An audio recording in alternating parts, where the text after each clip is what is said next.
Well, welcome everybody to episode 3 of Next Gen RETICS podcast. We're excited to have our cast and crew on today. We've got Dylan, G.I. Joe, and Alistair. Thanks, guys, for hopping on. Excited to dive into what you guys are looking at in terms of upcoming breedings. We're going to talk a little bit about the market, getting new people into the hobby.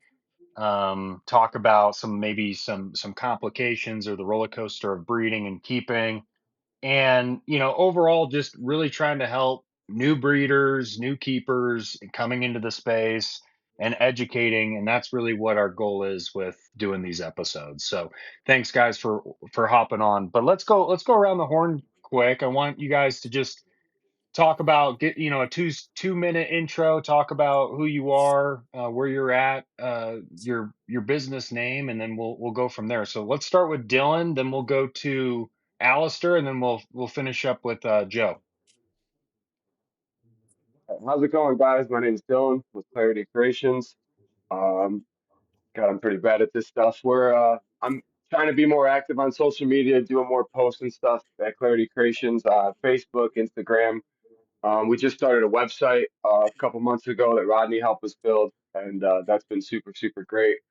And I'll introduce this guy. This is Apollo. This is our Anery Phantom Sunfire male. He will be our cow maker, Hmm, and just want to give him a nice little spotlight. Awesome. nice. Yeah, and that is that an Andrew Acevedo creation? Oh, yeah, actually, yeah, it was a joint breeding between Andrew and Garrett. This was the only male of the clutch when it was made. He's a 50% Kalatoa, 25% Madu, Ooh. and he took high after that Madu influence. He's almost 6 years old, so this guy is very, very small for his age. Super cool colors and contrast on this dude. So I'm really, really excited to use him for my cow projects. Yeah, that's awesome. Banger mail you've got there, Dylan. Yes, sir. Alistair, go on.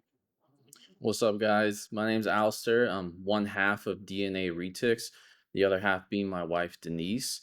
We're a couple located in Southern California. We're pretty new to Retix in general, probably the newest here on the set today.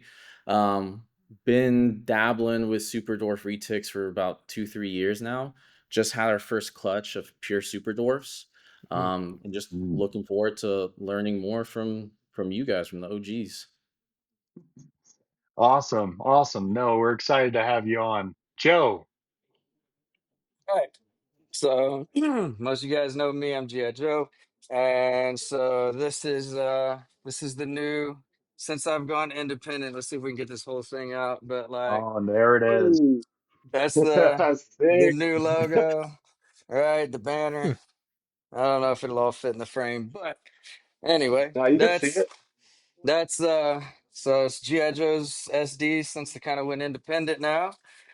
Recently, a few months ago, moved to Missouri. And so started that, going that route. Um, got a massive collection, and so you know how it goes when you move. Like some of them are going to go, and some of them aren't. But got some pretty killer breedings that we're going to try this year, and I'm excited for it. So yeah, guys, Great, man. Well, hey, we're excited to have you on, Joe, and it's really cool to see your branding. I was telling you, and I think we were DMing back and forth, but I definitely want a shirt once you got shirts, man. I mean, I think that's a badass logo you've got, and I think it aligns with kind of the person you are, and I'm excited for you now that you're kind of doing your own thing. And um anyway, we can dive into breedings and stuff kind of next. But yeah, yeah, it's interesting because I think with the more and more that we've kind of been posting content on Instagram and even on the Facebook page, we've just had so much good organic traffic and momentum with some of this stuff. And I think it's just because everyone's, we're creating this platform for anybody and everybody to come on and plug their stuff, number one. But number two, there's a lot of there's a lot of new people that are coming in, keepers, breeders from other niches that are really interested in super dwarfs, locality stuff, and it's been really, really fun. I mean, Rodney, we've only been doing this for a few weeks now, and the feedback's been great. So hopefully we can continue to add to that. So let's get into breedings. I think that's important. We've got, I know some breedings are already happening, but pick the top couple breedings you're focused on and what your potential customers can expect. We'll start with you, Dylan. The reptile industry generates over 1.5 billion annually. Unnecessarily high shipping rates and processing fees are hurting profits. The Processing and Parcel Solution finds you the best rates on shipping and processing fees. If you're doing high volume shipping and or credit card processing, the Processing and Parcel Solution would like to work with you to find you the savings you deserve. Use promo code RNBTPPS for a free consultation. So this year we actually have a female on egg watch right now. She went super early for us in the season. So that is potentially going to make some really, really cool stuff. It's a Sunfire Snow female to an Anery Platinum Golden Child male that's het purple. So the potential there is going to be some really cool stuff. I'm shooting for Super Sunfire Snow anything. Super Sunfire Platinum, Super Sunfire GC. I think that stuff is going to be really, really killer. But it's a really small female, first time mom. She's only going to have about 8 to 10 good eggs in her. So we'll see. We'll see what we end up with. Really excited about that pairing. And then there's one other female that I have that's a pos het white albino that I would like to prove out and then make some lab snows, some white snows, and some purple snows all within the same clutch. So those would be the two top breedings that I'm excited for this year. I'm shooting for cows this year, but I got some young females, so it's probably going to be a next year project before I start making some cows. But the wait will be worth it when it comes to the cows, dude. I got some cool cows coming. Yeah, that's awesome. What are the Um, percentages on those snow stuff that you're shooting for? so the Super Sunfire Snow is lower percentage. It's about 47% Kalatoa with about 9% Jam. So it's on the lower end, but as far as bloodlines and percent, and size go, that female is one of my smallest female, which is funny because she's my lowest percent female. But size per age and development, she is by far one of my smallest females that I got. I'm really excited for that one. And then the other one is 50% Kalatoa, 12% Jam. So right at 50% for the pos het lab snow stuff. That's Does, awesome. Go ahead, does Rodney. Super Sun, does Anery Super Sun exist yet? I can't think of seeing one No, off the top of my head. so I got super like trigger happy and excited when this breeding first started going down. So I started reaching out to everyone that I knew. And for my research, no super sunfire snow exists yet, Hmm. along with any combo. Also, like Sunfire Platinum Snow or GC Platinum Snow, none of that stuff has been made. But the one that I'm super excited for is the opposite direction. I want to Hmm. see a Super Sunfire Anery Platinum. I hope to see it without the snow, Mm, and I'm hoping it makes like Chris McVicker level green animals. That in my mind, that's what I'm hoping for. yeah. Yeah, that's Yep. interesting. Yep. Oh man. That's really Yeah. cool. I mean, Yeah, I'm really excited for that clutch. I wrote down all like the possible, genetics and possible things that can come out, and it's looking like a 30-ish% chance of a world's first combo, which is something it's hard to believe that I could potentially make. I never thought 5 years ago getting into this that was even a possibility, but here we are. We're about to have eggs in the incubator. well, that's great, and I think it's interesting too because I've said this like on every episode we've done, but I mean, there's so many projects that people are just not focusing on. Yeah. There's so much potential and so many different things that people are doing. Um, where I mean it's just uncapped potential. So Alistair, let's go to you. I know it sounds like you've got some pure super dwarf stuff that is coming down the pipe. What are you excited about? Yeah, so I mean, as a hobbyist breeder, I'm definitely trying to keep my numbers low. I'm not trying to like overproduce, have too many clutches in the incubator. I think right now what my focus is mainly is just getting those like high quality pet level retics, for Mm, people who are just coming into the space. Something like a high percent SD, single codom. Right now I have it's like a 2.5-year old 50% SD Anri Motley Tiger that I got from Andrew. mm, and I have a 5-year-old pure SD that I got from Joe Ceballos, who I think she's cycling right now. Her food drive is kind of spiked a little bit. So right now, that's the goal for me. Put those two together and just get like some 75% Motleys, 75% Tigers, and a good pet for someone who's trying to get their When first retic, first SD. Yeah, mm, I don't think you can go sweet wrong for with that, and we've talked about that too. Whereas if you look on Morph Market today, there's almost, I mean, Remember I there's got my not jersey. much over that 60% mark, when it comes to codoms, single, double, triple, whatever. So, want to talk a little bit about, I know you're a little bit newer, but I guess talk about some of the experiences that you've had coming into the space. What have been some things that you have, maybe you've been surprised by, maybe some things that caught you off guard, or maybe some things that you know i- you're comfortable with just coming into the space. Some things that surprise me how helpful everyone is in this community. Um, it's not every space, every industry where people are willing to give advice to the competition or to people coming up and give closely guarded secrets about how they do things.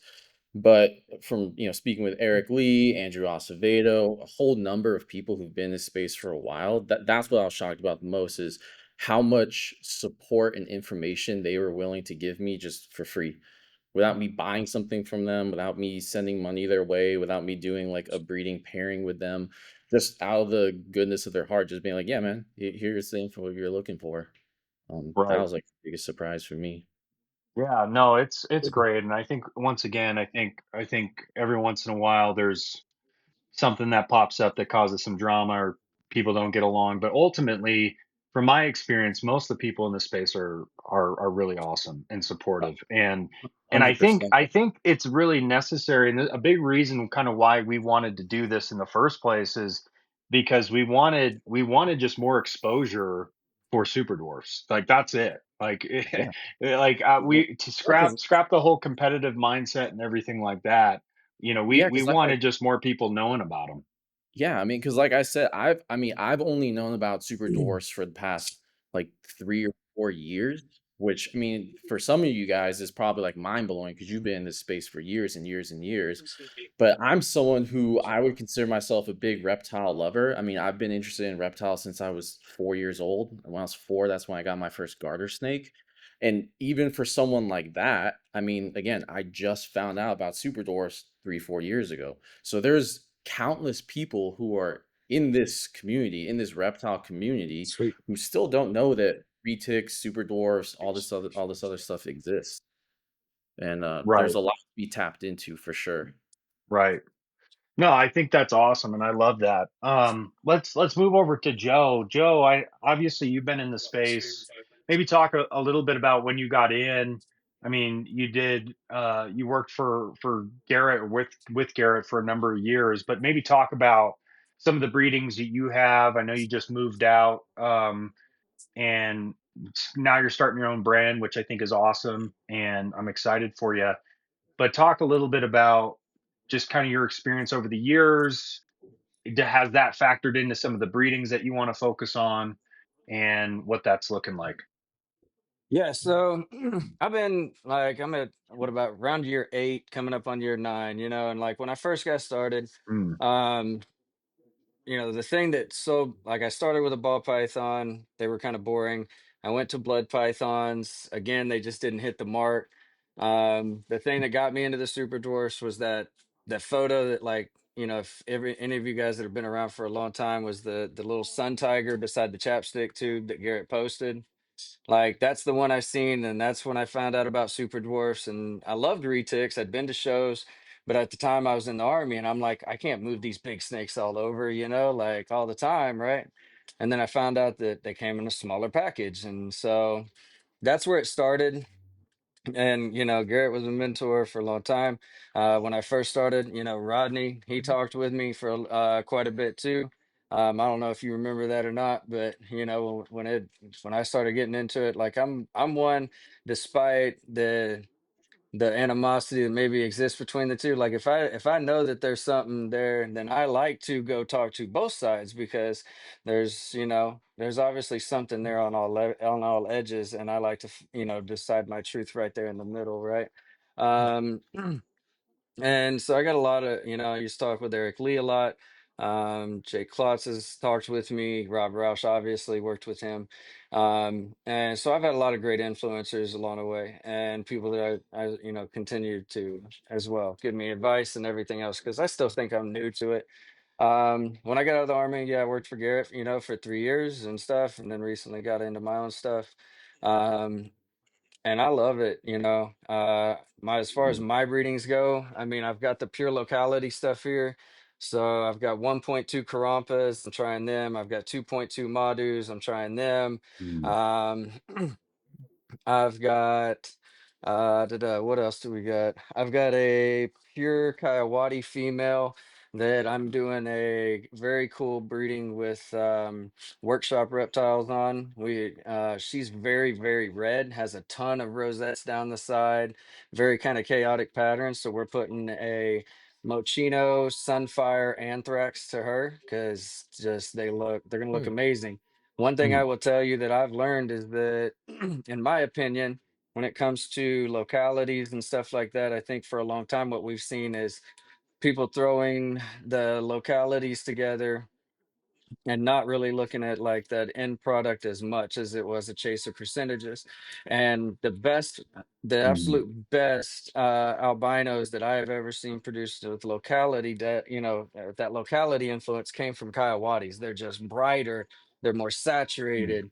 And with her already being red and going Sunfire, right? I wouldn't want to go platinum with her, because I just don't think it's gonna like work well. But the Sunfire, that red's already there. Like I said, ton of rosettes. The Anthrax has a ton of rosettes down the sides of that chaotic pattern. I think they're going to complement each other really well. What else do I got? I've got a breeding that's I got some 75% Madu 25 Calatoas. I've got those that are breeding.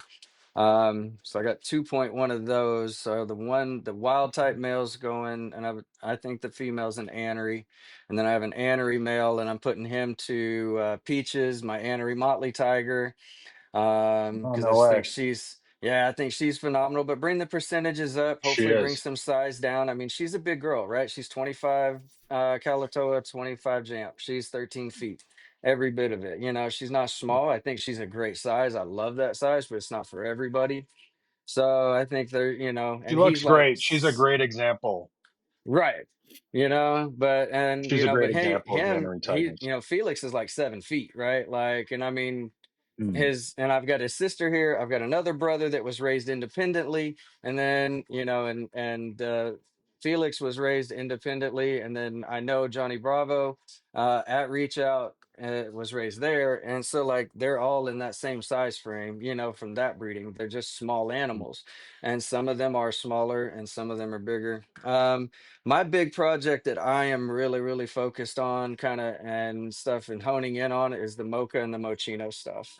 Um, so Mm. I've got as far as I know, the only GC Mocha Sunfire head anery that is around, that is, got that locality. He's 31.25 Calatoa. He's 18.75 Jamp. So he hits that 50% mark, which is nice. But and the problem is, you know how it goes, right? Mochino, you breed a Mochino to something that ain't a visual. You don't know whether you're giving away mocha genetics or if you're giving away purple genetics, and you can't price that correctly, on that whim. So like he's Mm. going to an 87.5% anery to make the highest percentage anery, with the GC, the Sunfire, and that and there'll be 100% het mocha, right? 100%. Then I'm also putting them to some Bilbo females that have got to prove out whether or not, they're het purple. So those are going to be 75% and 12.5 Jamp. So those are going to make, the possibility of Mochinos that are what, at least I think they're like in the 59 or 56 percentile, but Hmm. they'll meet the SD if they prove. I've got a 50% Calato 6.25 Jamp Sunfire that's either het mocha or het purple. She hasn't proved for me yet. And she's loaded, and I bred her to a purple Posset Annery Bilbo male. So those, now we're talking if she proves that mocha, those are 62.5% visual Sunfire Mochinos. And I think Sunfire and Mochino work great together. I have one here. She's an adult. She's the one that, she's the mom to the GC Sun Mocha. But isolating that mocha, I think, was huge in the fact that now we're going to be able to get that out. I know there's some, I heard that somebody, I forget who, has some 50% SD. I think Kalatoa Het Mocha is out there that they did a mainland male to a pure female with. And I think that's awesome. But I think we've really seen what the endo side came out swinging hard, and the orange glow side. And I think the Mochino's been slept on a little bit. And so like my goal, I love the endo, but I have a deep love for the mocha and the Mochino stuff. So that's my main Yeah. focus, that I'm really kind of taking all of my stuff, that and Annery. I think Annery combos are just an untapped. So many times we chase the snow side of it, and the anery gets left behind. And in reality, one of the things that I definitely will say I learned working for Garrett was the sales side of it. I mean, I professionally sold those, and I know like one of the things that sells are anery combos. Aneries in themselves, not just super stand out, but you put that into and you get an anery Motley Tiger, it's going to sell faster than a Motley Tiger all day long, right? And people are going to Mm, want it, right? Because that white and that gray and that green, man, it just pops, right? Um, mm. and Anery Phantoms, same thing. I mean, so I've got a super Phantom head Anery here, and yeah, right, like so. I think the Anery is the other side of it that I'm really kind of focusing and honing in on.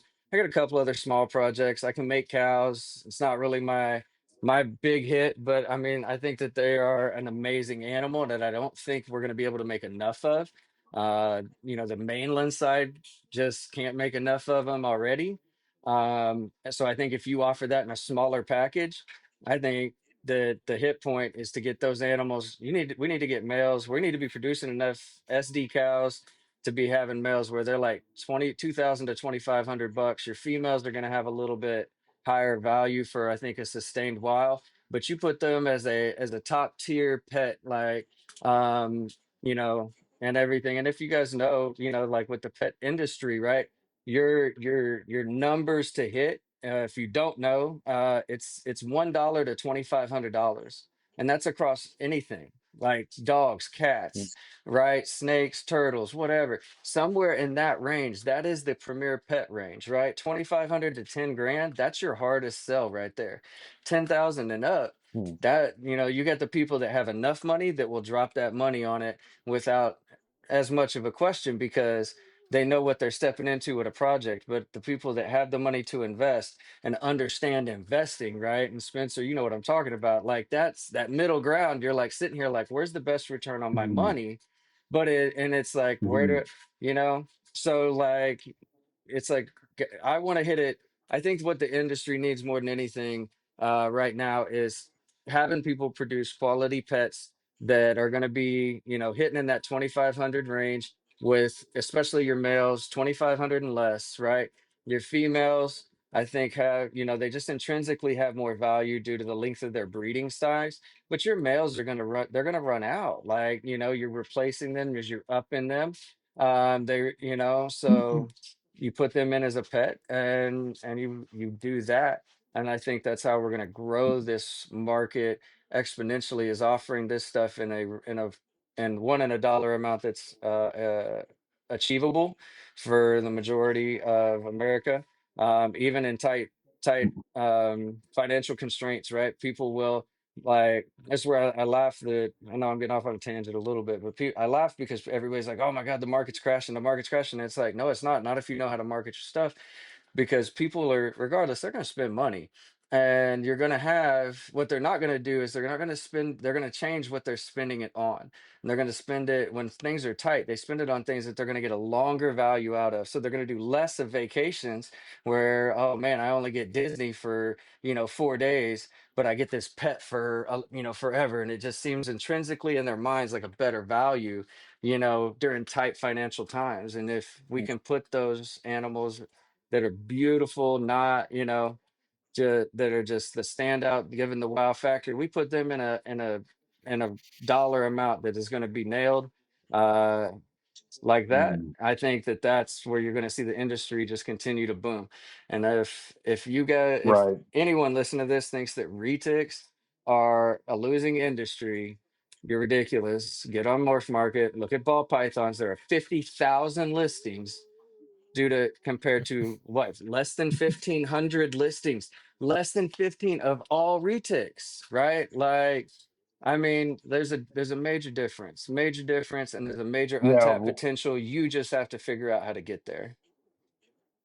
Yeah, I love that. I love that. A lot to unpack there. I think there's a couple of notes I took that I just want to circle back on quick. So I do agree. I'm a Coyote fan. I think I remember Garrett did in when he was just out of his basement, he did a Sunfire something 50% Coyote, and those looked amazing. I still remember that clutch.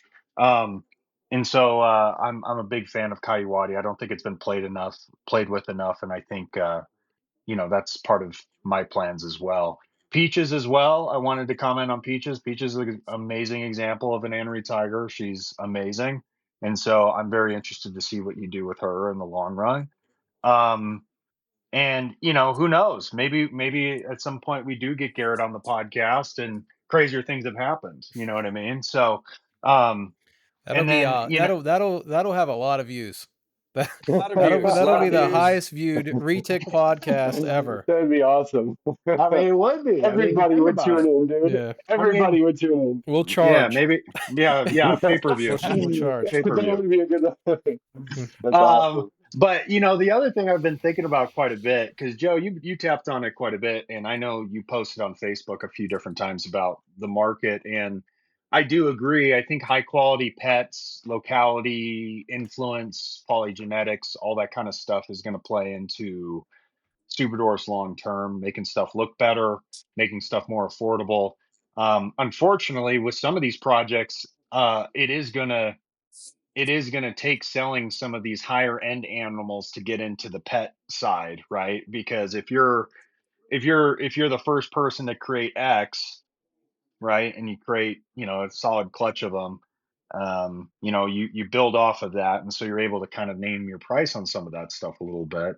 And so you do get some benefits there, but I think long term for everybody, once again, I don't see the competition side of this stuff. I mean, even if there's two or three people making cows or doing this or doing that, I just don't see it because the stuff that people are focusing on, I truly believe is going to look better than ever before because people are waking up to the kind of these newer ideas, newer perspective of locality influence, polygenetics. I know you mentioned Joe Annery, I think is another one that has not been played enough or that stuff flies off the shelf, right? And so I want to switch gears here just a little bit and talk a little bit about the business side, the sales side, what have you. And Dylan, I know that you mentioned Rodney had worked on your website and done some different things. I know you also did post at one point that you had sold out of all your animals, I think from 2024. So talk Yeah. talk to us a little bit about that whole experience, the good, bad, the ugly, the learning experiences you've had just by selling some of those clutches. So we sold out 2 years in a row. Actually, I'm very excited, very proud of that. We sold out 2 years in a row. The first year was a very small clutch. It was only a couple of animals, but last year was a nice, healthy clutch, 15 animals, and yeah, we sold out of it completely. And I largely thank two things. One, Garrett has given me a lot of exposure on his YouTube and sponsors, and I did the Retic Fest and I did the panel with that, and that has helped a lot. And the other Mhm. thing is the website, dude. A lot of people still don't understand how awesome that website is. And I got the perfect review from a customer that like this was it. This is what it did it for me. She said, "Thank God you have a website because I've been scammed on Facebook before from a crappy person. So the fact that you have a website made me feel way more secure and comfortable with shopping with you, like you're a real person and I'm not going to get scammed." So that review that lady left me instantly made me like, I'm so glad I did the website, and I'm so glad that like I will continue to do the website, and I'll be able to provide that with people. I love when people ask me like, "Hey, what breeding are you doing?" Like I've had quite a few people interested in this breeding I'm doing right now, and instead of typing out all the genetics, mom and dad sending pictures, I just send them a link. Here's the link. I Mm. have a coming soon tab on my website, and it's been great, dude. It's been so helpful. And I think everybody should have a website. Like I said, that one lady's review alone was enough for me to be like, it is so worth it to have a website. But as far as sales go, the website has generated almost equal amount as Morph Market. So Morph Market has got me a decent amount of sales. I've had a few local, word of mouth, but the website has been very, very beneficial for sales. How do I you love usually that. drive traffic to the website? Like, do you like use Facebook? Do you use Instagram? Yeah, so I use Facebook and Instagram most for the website. All of my merch actually has my barcode on the back of it because I got tired of printing business cards, and somebody gave me the idea one time. They're like, "Hey, just put the barcode on the shirt," and I was like, "You're a genius!" Yeah. So I literally put the barcode on the T-shirt. That's So money. that's been really helpful. And Yeah, I try to even like on Morph Market, right? When people message me on Morph Market and they'll ask questions about the, pictures, mom, dad, whatever, I'll instantly send them a link like, "Hey, go check it out. All the pictures are there." Um, and having as much as you can on your website too. Like my website doesn't hold a candle to Rodney's with all the information that he has on his website, Hmm. but people come back all the time. They're like, "I'm so happy that you list all your males, your females." People are planning my breedings before I even do them. They're like, "Oh, you should put this male with that female, and oh, this female is awesome. You should do this breeding in the future." And just like putting it all out there for people to see has been a really, really good feedback. People really like to see that stuff. Well, and I'm even just thinking about in terms of my own website, prepping that and looking at that. I don't want to be taking 10 different forms of payment. That's my biggest thing. I want to have Yeah. I want to have one checkout process as much as possible, right? And so Rodney, you could probably speak a little bit to that too, of just the things that you've seen over the years and having your website. What are some of the benefits that you've seen personally with selling some of your stuff? Well, it's super convenient. Being able to take a credit card is super convenient.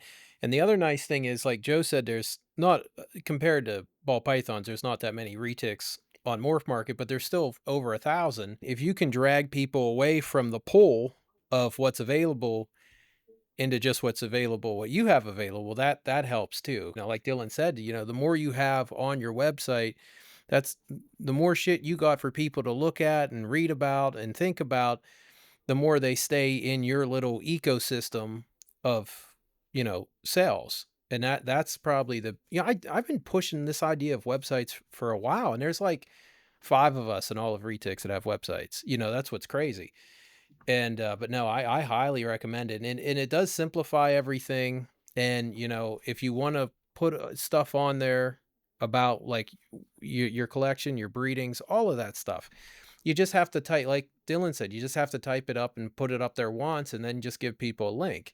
You don't have to type out Mm. a novel every time somebody's asking you a question. So, I mean, it is time saving, majorly time.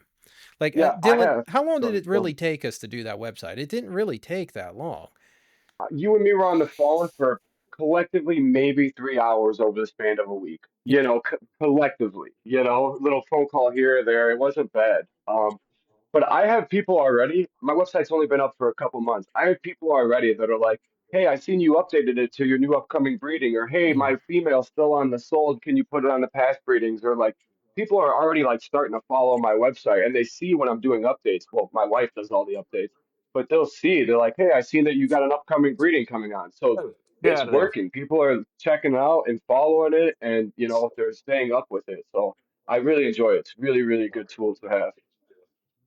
Yeah, no, that's awesome. And to plug Rodney's services, if anybody needs a website or wants a website, reach out to 100%, Rodney dude. for sure 100%. because he It's is funny. It's affordable funny too. what Joe said about like giving Rodney a chance and getting in the not getting in the middle or whatever, because like obviously the picture painted of Rodney when I first got in 8 years ago was like some evil monster, and then and Voldemort. then I He finally was met him. Voldemort. Dude, he's like one of the most helpful people I've met in the industry, which is awesome, man. It's just like Joe said, don't ever judge a book by its cover. Don't ever base your opinion on somebody versus somebody else's opinion on them. Go meet Mhm. them and talk to them. Don't be intimidated by them. And like, I'm so glad I met Rodney and started a conversation with him. I wouldn't have a website if it wasn't for Rodney. So he's been extremely helpful through this process.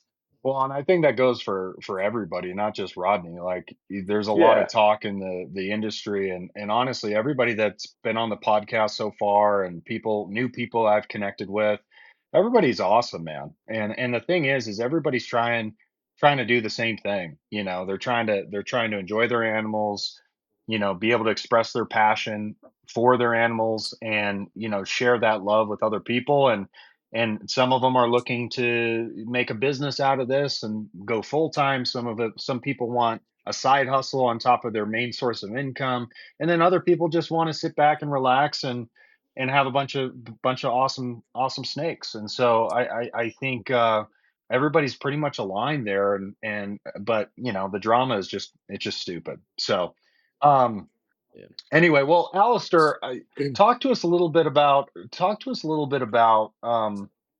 you know, you just coming in, maybe the impact of social media, how you found the breeders that you eventually bought stuff from. What are you kind of seeing in terms of the influence of the online marketing space?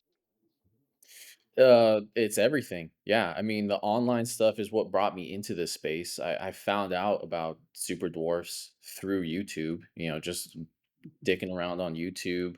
Found out first that Burmese pythons come in a dwarf form, but then I found out that they're damn near impossible to find. And if you do find one, they're very expensive. Then Mhm. I found out that retics come in the SD form. And then I think it was like a Reach Out Reptile video. That's when I saw like Eric Lee in one of them. And then I started connecting with the different Facebook groups. And then, yeah, I mean, for me, it all started with YouTube. That's where I saw Joe, Garrett, Eric Lee, Andrew. Like, that's where I first started to Hmm. see people. And that's what brought me into the space was the YouTube. And then actually talking one on one was Facebook. Myself, I mean, I've always been telling myself I need to start putting out some YouTube videos, some educational content, just because that's what brought me into the space. But I've been lazy with it, and it's something I need to hold myself accountable to. Primarily, what I use right now is Instagram. I don't know Mhm. how useful Instagram is because it's not like Facebook where it's a concentrated group of people talking. I think with Instagram, you're kind of more like pissing into the wind. Yeah, you can build like a collection of followers and people you're following and interact with other people. But as far as like bringing in a new person into the space, I feel like YouTube and Facebook are like the two best avenues. I feel like Yeah. Instagram is probably best if you already have people who know who you are. Yeah, Well, I think oh, go Instagram's ahead, Ryan. good. Yeah, Instagram's good for short form content if you have long form content to send people to. Mm, That's where Instagram is pretty useful. So, I mean, it gets people seeing your stuff, but if you're like you said, you're thinking about doing YouTube, which I highly recommend it. Um, that's that's where Instagram really shines. What do you think on that, Spencer? I mean, I really think it's really good for short form to advertise long form. No, I agree. I think you can still definitely grow on Instagram. I think you just need to be willing to show who you are. You know, a lot of people, most snake keepers and breeders, they kind of all have the same format where they're holding their snake and they take a close up video of their snake. And that's like the extent of their content, right? And it's like yeah. there's millions of those kind of videos out there. Are we really bringing awareness kind of thing at that point? So I think just you're being creative and really coming up with new video ideas. I know me myself, just for my own sanity, I have to come up with different content ideas and different things. And I've realized that showing my face in front of my enclosures or just talking about different things, but showing kind of who I am personally. has performed better than just kind of your typical, my snake's in the cage kind of content, if that makes Oh, sense. So 100%. so just getting creative, and so I think you can still build a really solid following. I mean, and if you have a couple pieces of content that go viral on Instagram, you can still definitely draw Yeah. a number of Even eyeballs myself, there. I find that as far as, like, engagement, there's Mm. definitely when it's just like a picture or, like you said, just a video of you holding the snake versus you using your actual voice for the audio or you appearing in the video, my Yes. engagement is, like, way higher than just a picture of the snake or a video of the snake. Right. So, yeah, 100%. And if you're wanting to build a brand, and once again, not to focus too much on this, but if you're really wanting to build a brand and be a voice in the community and do some of those different things, that's part of the time investment that it requires, right? And yeah, it kind of becomes a part-time job in some cases. I mean, the amount of editing and the amount of time I've spent into just my video content, even the short form stuff, it's insane. I think I've got 400 pieces of content on Instagram and 400 YouTube shorts that I've posted. I mean, the amount of time it takes to do all of that, right, over years, it's quite extensive. But with that being said, I feel like although I haven't bred yet or haven't had any babies available, I feel like I've gotten some pretty good exposure with that, which has been really fun. So True, yeah. I think it will pay off in the long term. But no, thanks for that insight. I do believe YouTube. I think people just, once again, if you're scared to post, if you're hesitant to post, just post. Like, that's my one piece of advice is consistency is always going to typically be quality as well. Mhm. So if you're posting every day or every other day or at least something on your story, it's going to completely change the game for you. Oh, no, yeah, And the algorithms, they reward consistency. well, If you and just an example, follow I took a year and a half off. I mean, I had a bunch of personal stuff, some of my other entrepreneurial stuff I've been working on, and back in July, this is 4 months ago, 3, 4 months ago, I just Mhm, decided to start posting consistently again, and it was like really rough when I first started posting. I was like, oh man, like I have no engagement at all, and then over 3, 4 months, it's like I'm getting new and new followers once again, and it's growing again. So it takes a yeah. while, but um, awesome. Well, Joe, talk to us a little bit about. I think you've probably. I don't know. We'd have to see, but between you and Roddy, you guys have definitely probably sold the most snakes out of probably anybody that we've had on the podcast so far. But talk to us a little bit about, I don't know, maybe just some of the common questions, maybe the common objections, different things that you've seen just being a professional snake salesman, if that makes sense. Like, what are some of the things that you typically have to talk to people about? So I will tell you, like one of the things you got to be prepared for. You guys are, if you're gonna sell snakes, you got to learn how to take an L. All right, learn how to take an L, and like n- that no, or that it amazes me. One of the things that amazes me is how people will get on Facebook and rant and rave about the fact that somebody wasted their time, right? Like it's irritating. It's irritating, don't get me wrong, Mhm. but let me tell you, like, you are doing nothing to build your clientele by having a bitch fest in an open source forum like that. It's not doing anything for you. I will tell you, I learned how to take Mhm. an L because I was an army recruiter for 4 years. All right. Not everything, not everybody's a win, bro. Even the ones you Yes. put all the work into, I can't tell you how many I had put all this work into to have somebody, not even that person, be the one to tell me they couldn't join and all the work that I had just done for hours. So I learned how to take an L. And you just need to learn how to take it gracefully.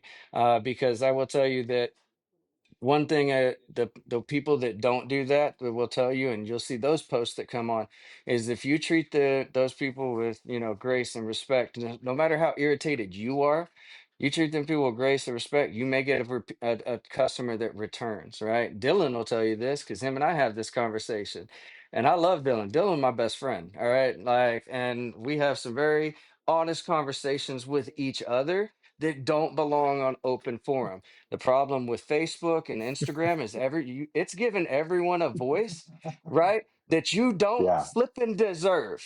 All right, you don't actually deserve to say some of the stuff you're saying. All right, because you couldn't say it to their face without getting punched in the mouth, and I just don't think that people really realize that.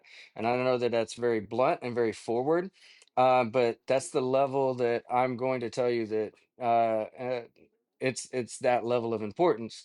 Don't get on there and don't drag your business down because you're having a bad day. Go talk to your friend, go talk to your wife, go talk to your husband, go talk to your best friend, go talk to a dead body. I don't care, but don't put it on Facebook.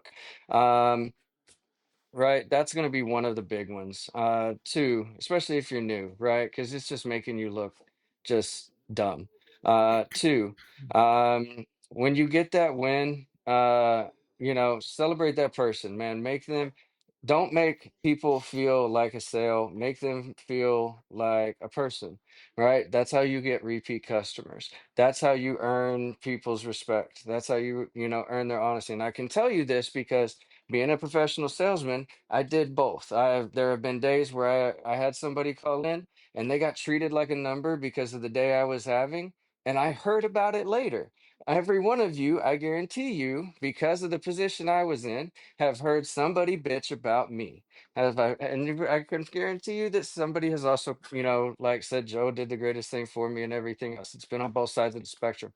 I am of no, like, I realize that and I know that about myself. And I know that there are times, and those ones that got treated like a number, I feel like I failed when I heard about it later because it's not really, it got caught on an off day or it got caught and I was so busy that I didn't slow down.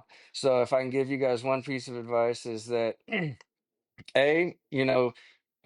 treat them like people, treat them as an individual, but also maintain your time. The ones that are if they're asking you for 500 photos, right? Tell them, look, I don't do 500 photos. What I will do is I will send you a 1 minute video. So give me your phone number, right? Because I didn't have time to do that when I worked at Reach Out, and I don't have time to do it now. You guys have to learn that your time is valuable. You have to put a dollar amount on what your Mm. time is. If you are not putting a dollar amount on what your time is worth to sell that animal, you would have no idea what your business is making because you don't account for your own time. So with that, like that was one of the things that I did to save myself time. Look, I'm going to give you every single angle, every look, here it is. Here's an idea of the size. If it was a bigger snake, all right, here's something that it is comparable to. I take them out in the sunlight, I put them in good light, but I'm not going to sit there and snap 500 photos. I'm not going to do it because it's a waste of my time. And so you can't be afraid to say no, but you have to be able to back that up with a way that is going to still meet the intent and the need of that customer. So if I could give you guys that I piece of love that. advice, that is massive. Understand your worth in time because if you let the customer drive the sale, you've lost the sale 90% of the time. All right. If you let the customer drive the sale, you have lost the sale already. And that kind of boils down to a respect thing all the way around. And I mean, you could take that in a lot of different directions, but there, any kind of self-help books, the biblical side of it, however you want to look at it, it shows the same thing. If you're in that position, you need to maintain it. Um, and that because it also builds a level of trust and confidence in there that it's like, oh, I don't get to drive this. Um, that being said, what else? It, what would be another Well, hit point? one of the things that you mentioned, and I think this is a great point, is in business, it's the abbreviation is CLV, customer lifetime value, right? So Yep. the biggest thing in business is number one, the acquisition of a new customer. What is the cost on that? But then in Mm, terms of customer lifetime value, what are you doing as a business owner to have that customer return time and time again over X amount of time, right? And so as breeders, what are you doing that is different if a customer buys a snake from you versus five other breeders that is going to make them want to come back to you directly? I think that's a question that everybody should be asking themselves. You know, Mhm. what does that experience look like? What are you, I'm not saying you gotta send a giant gift package with every steak, but what I am saying is I think there's certain conversations or just the overall sentiment in terms of how you're treating people, that's going to make them feel warm and fuzzy, and it should feel that way. I mean, I remember buying my first snakes, and I was already excited, and I've Right. bought snakes from you, Joe. I had a good experience with you, and I think that's a big part of this because it is a really fun experience getting a new animal. And so if you can just amplify that and take that to the next level, you're going to stand out, you know. So anyway, I wanted to throw The that on there. third point I would bring up there, and that's great. Yeah, I mean, I totally agree with you, Spencer. The third point that I was going to bring up, it just hit me, is that don't over don't oversell your customer. Don't sell them down a river, okay? If you've been in this long enough, if you haven't been in it long enough, like Alistair, like being a newer breeder, right? If you don't have enough experience to be able to forecast kind of where you think a project's going to be in 4 to 5 years when that female's breeding and they're breeding, right?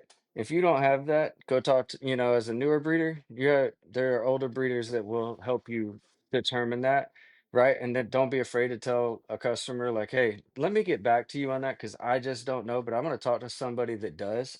Um, and because if I think if you, there's a lot of customers out there that uh, and I was one of them as well, that, I was told something, it didn't come to fruition. It was a hard lesson learned. Um, and I didn't sell that way, I told people, it's like, hey, you're paying this amount. I don't want you to, if your aspirations are breeding, I don't want you to think that because you paid this amount, that that's going to be the amount that this animal's going for, right? In the future, because there's going to be more produced. There's going to be the possibility.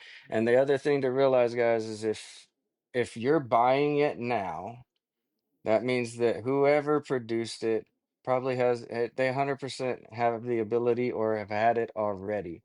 Not everybody's out there being Mm, honest and open about what's going on inside the breedings, right? And I won't say honest and open. Not everybody's being transparent. That's the better word for it. All right. So when you're being told, like, hey, this is the only one out there, you are going to be the first one to be able to do this. If somebody else is buying from that clutch, you are not the only one. Do not be sold on a lie like that. All right. I think as a breeder, as someone who is selling retics, you have 100% responsibility to forecast that if they ask you that. Um, and forecast that in an honest mannerism. And right. so, 100%, if you are new and you are listening to this, and like, take some time, hit hit hit somebody else up if it's being said like that or sold like that, to ask the questions, because guys, they're just, if you're buying an animal at $15,000, when in 5 years they're not worth $15,000 anymore. That's a hard reality.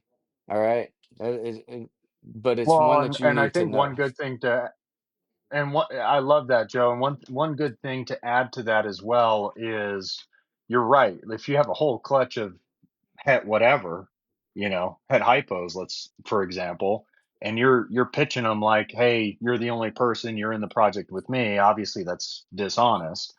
But, the flip side of that, the way to really present that is, listen, I'm going to be selling pairs to, five people, six, seven different people. But the law of averages from what we've seen in the market is that there's probably only one person that's going to really focus on that project, and that those are actually going to come to fruition, right? And Yeah. if you're that person, right, and you want to pursue it, great, right? And maybe you even beat me to my own project. But in all honesty, from what we're seeing in the market and what's available, that's the honest truth, right? Where it's like people will buy stuff, they'll phase out of it, right? You'll never hear from that person again. They're not going to focus on, they're not going to focus on that the project at hand. They're going to do other stuff. that's reality. I mean, that's just been my experience the last 5, 6 years is seeing people buy Four to stuff, five, six offload years it to is a somebody long else. time to have It's a patience long to time. that is a lot of patience, and a lot of people don't have it. I can't tell you how many people that I know that I set up with animals that 3 years in, I'm like, they're a year to 2 years from breeding, man, like, and you're just giving them up at less than what you paid for 'em. Why? Because people get burned out. Way less. And I think Mhm. that what it is. This is a major thing that I think we're seeing in a social media industry or in a social media world is that we're only presented with the glitz and the glamour, the end result. Nobody wants to talk about long, hard road that everyone you're seeing like, oh, this is what I want, what it took to get there. Nobody's talking about that, right? Mhm. And you're not seeing it, and then you're like, oh, I can be there in 3 years, 4 years. I've got animals that I bought 8 years ago. And I mean, my situation a little weird, a little different because I moved with the military, had to go to Korea, had to move a collection, then moved again, then moved again. But I've got animals that are 8 years old that have females that have never bred. Why? Mhm. Because, like, I mean, honestly, freaking they cycled, right? And guess what? That they're still here. They're still going to be doing what they're doing, and they'll breed eventually. That Sunfire Het Mocha or Het Purple is one of them, and she's full right now. So like I counted 13 in her, and I'm just waiting on this next shed, and then Mhm. I'm hoping. I mean, fingers crossed, like that she proves Het Mocha because I think it'd be awesome to have more Sunfire Mochinos. I have one. She's amazing, right? I just want more. And I'll be honest, I don't, like that project, as much as I love it, as pretty exclusive as it is, there are not a lot of people doing it, chasing it, right? Like very hardcore. There's not too, there's not, I don't think there's really a whole lot of other, I mean, Eric Lee's doing it. He's currently got the highest percentage visual mochinos out there that I know of at what 59 points. So, it'll be a nice little niche in my cap to beat out Eric Lee for at least a year, and then we'll go back and forth probably for years and years to come on the Mochino project because I know he's chasing it, but there's not a lot of other people out there. Um, the other side of it, like with working Golden Child, Sunfire, I've also got some Motleys that are possibly Het Mocha or Het Purple and Pos Het Anneries that are running to a high percentage purple, that are going to make them. So now you're talking GC Motley Mochas. Those are going to be insane, but I don't want, I've thought about that and I'm like, do I want that project to be insanely like priced where it prices people out of it for years, or do I want to make them where it's like let's put these in the hands of people, let's make this the project that's awesome, that's beautiful, and that's like at an affordable price, like it's gonna be a Mhm. different way I'm gonna go about it, I think, than like you said, you got the opportunity to be high priced if you're the first, but you also have the opportunity Mhm. not to freaking gouge it if you don't want to. You know, I don't. I Yeah, just and it's important. It's not to cut you off, Joe, but it is important not to put stuff up too high because then it just comes down quicker.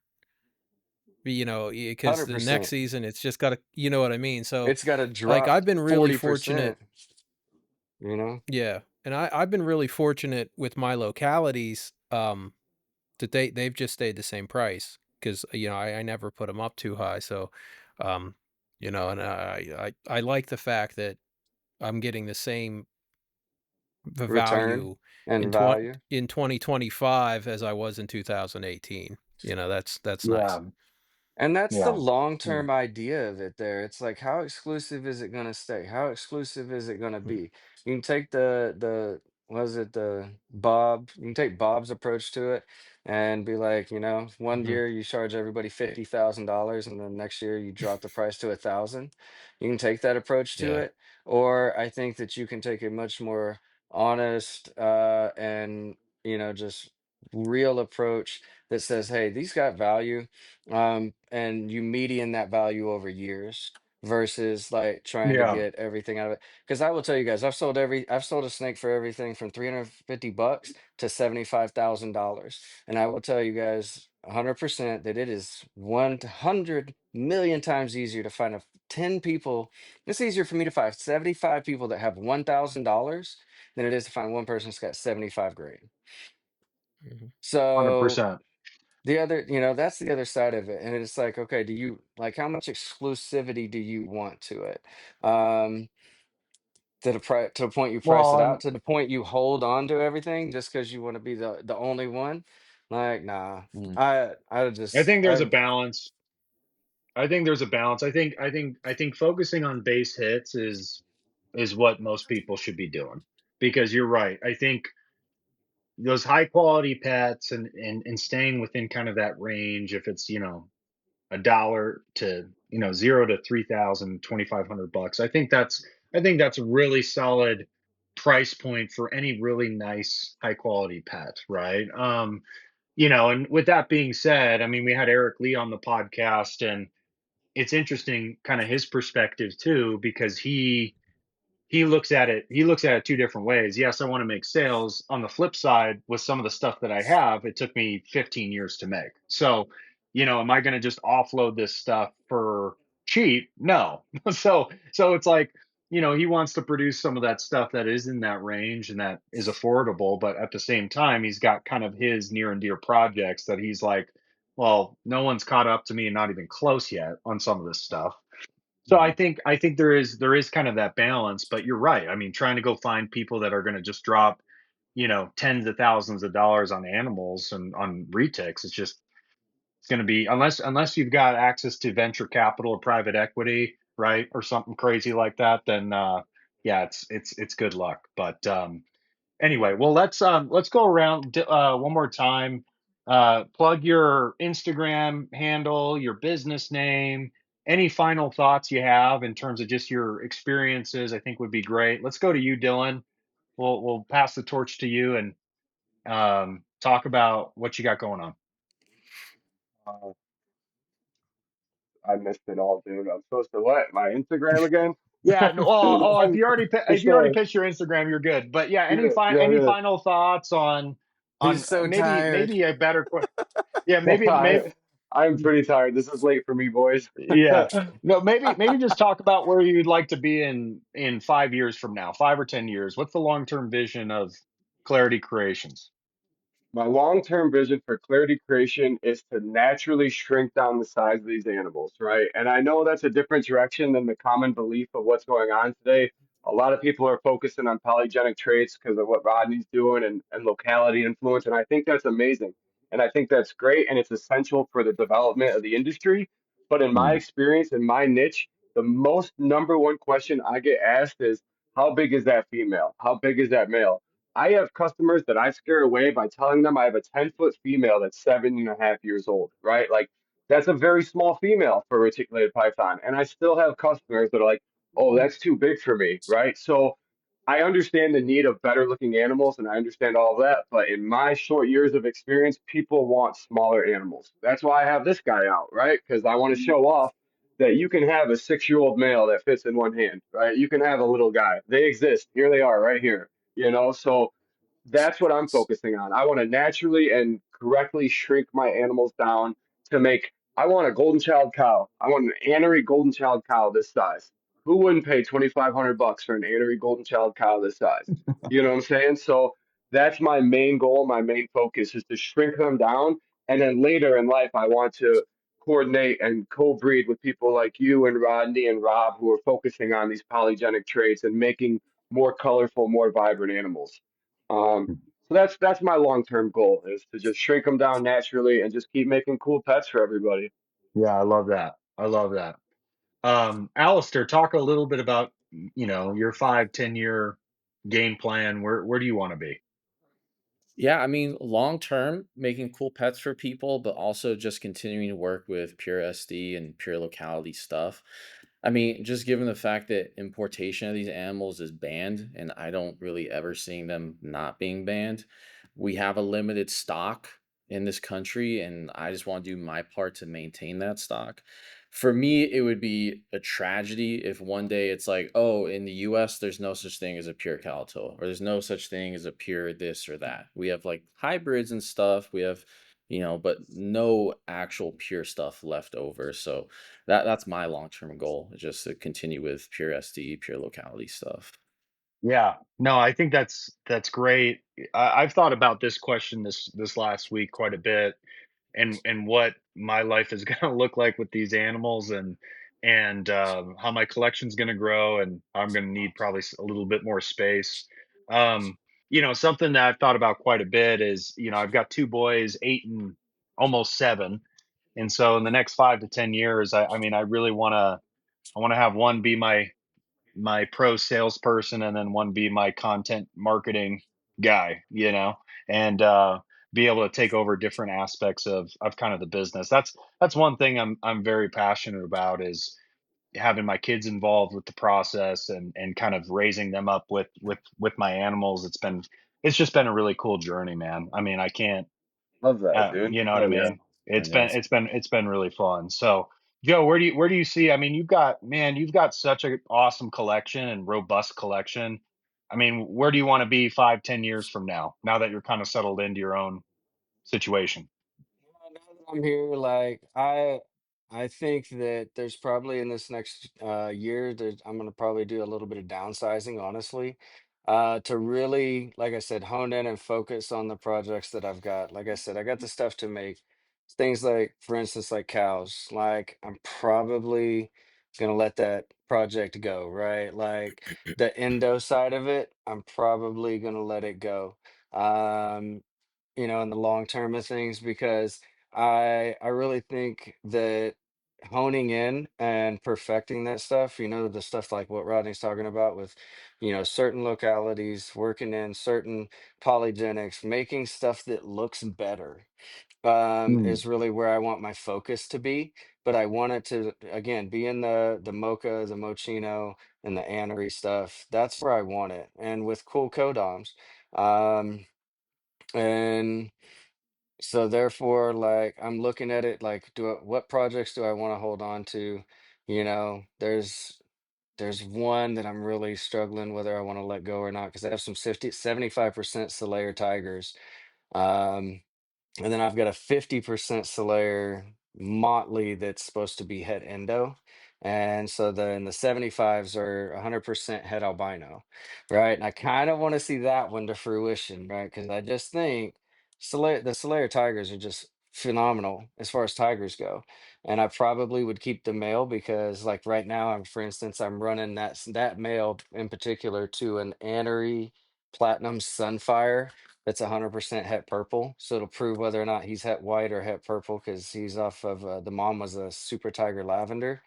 Um, but it's like, do I really want to see that Motley Endo project, right? And it's like I do, mm, and I've got the only male that can make that project happen the right way, right? So it's like, ugh. So it's like if I put that female somewhere else, it would be like, all right, it's gonna come with the deal of like, hey, I'm gonna send you this male down the road when she's ready, right?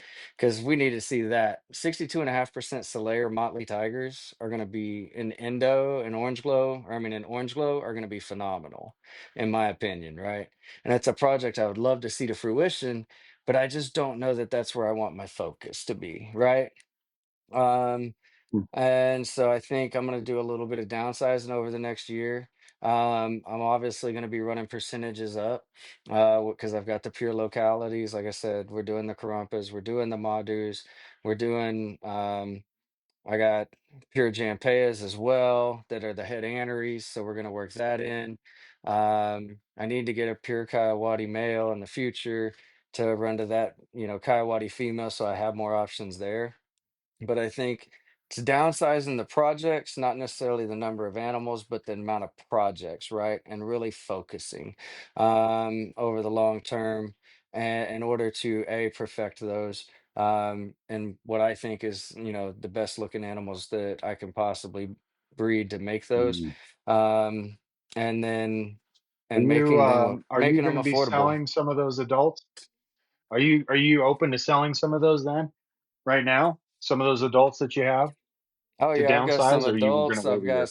I've got some sub-adults. Like I've got some stuff right now. Nice. Like I could produce it again. Like right now, like for instance, I got a trio that I would let go. They're 93.75%. It's a 50% Karampa. They're 43.75% Kalatoa. And it's an Anery male, an Those are some Anery solid female, animals.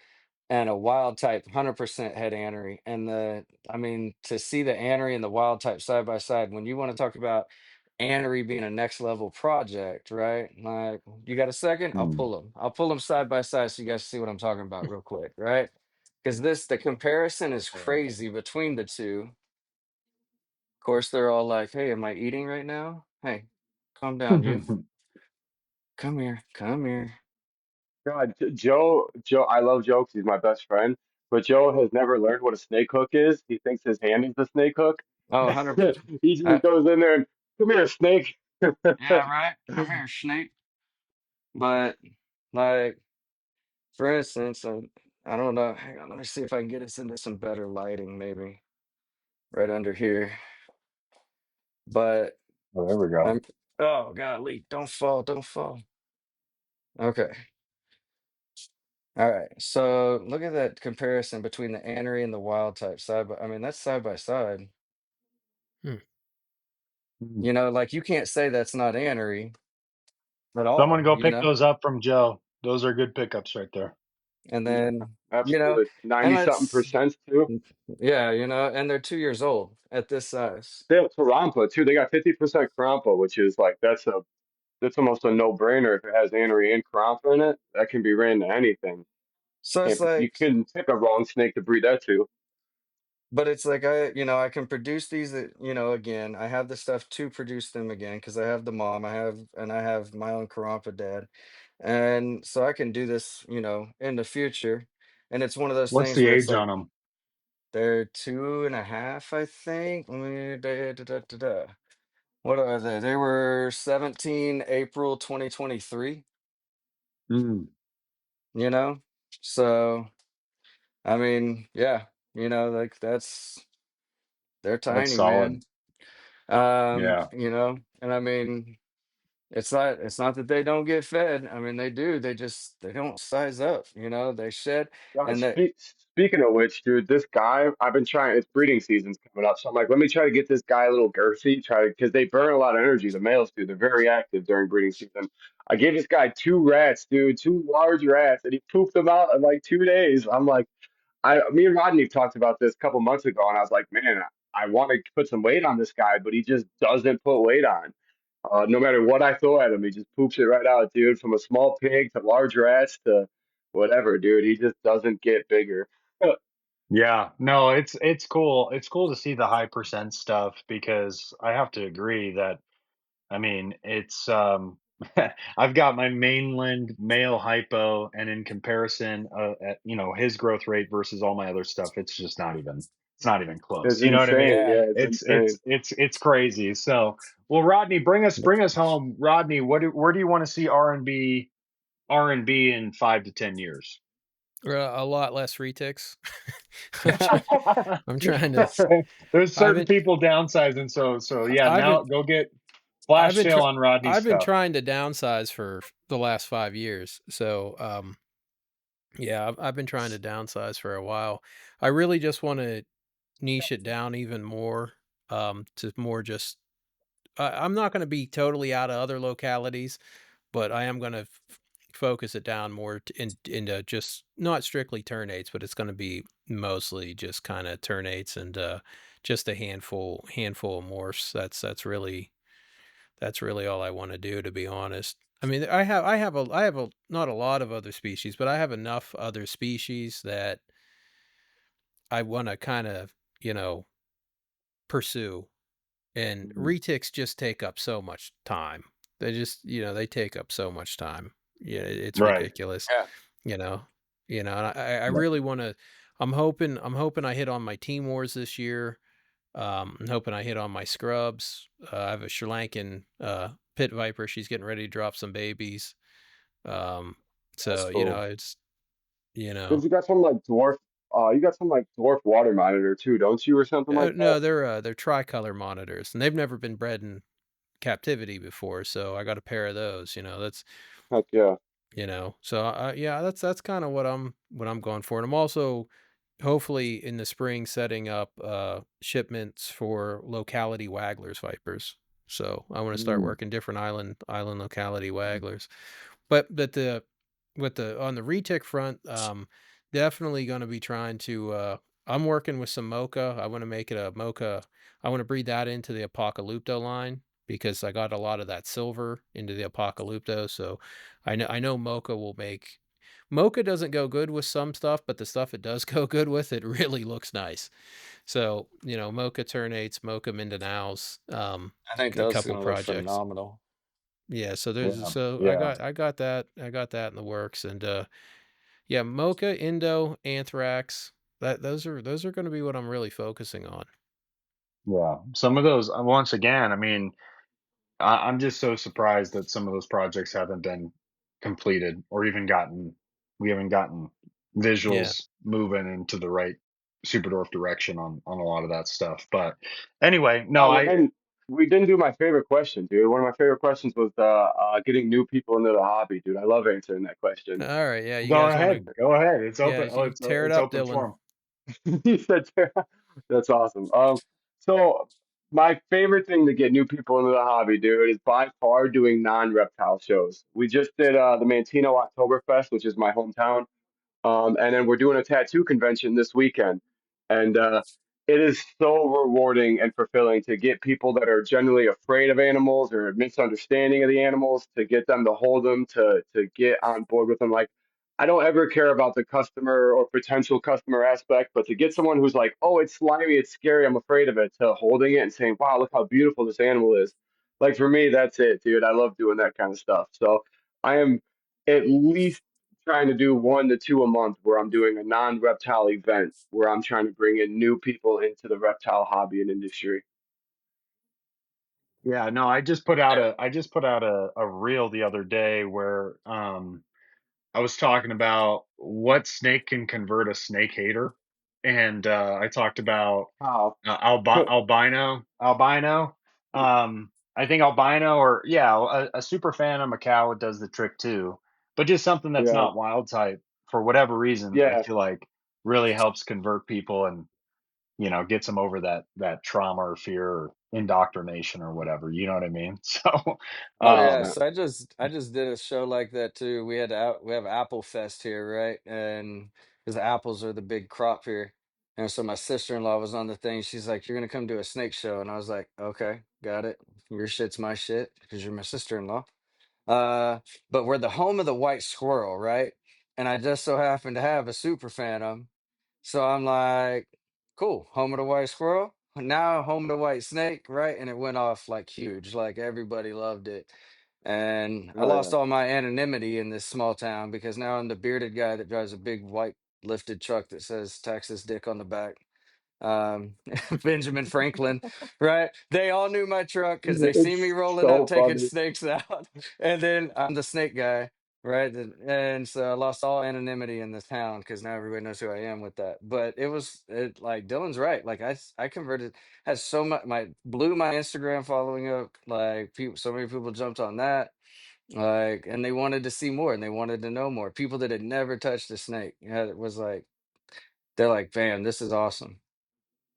well, and that's I think putting out like I kind of already talked about it, but putting out content that speaks to kind of who you are and it can be seen from an outside perspective to where these animals are really shown in the best light, and they're getting exposure. And one thing that I've noticed recently, and I think I brought this up last time too, but there's people in other reptile niches that are getting into super dwarfs as well, and that's another one that's really interesting. Other breeders from other species that are realizing and coming to the realization that super dwarfs are rad. They're awesome. So um anyway, no, I mean, I think this has been great, guys, and once again, I hope you guys get some exposure from this. And if you haven't, if you're watching this on YouTube, make sure you go and join our group, Next Gen Retics, on Facebook.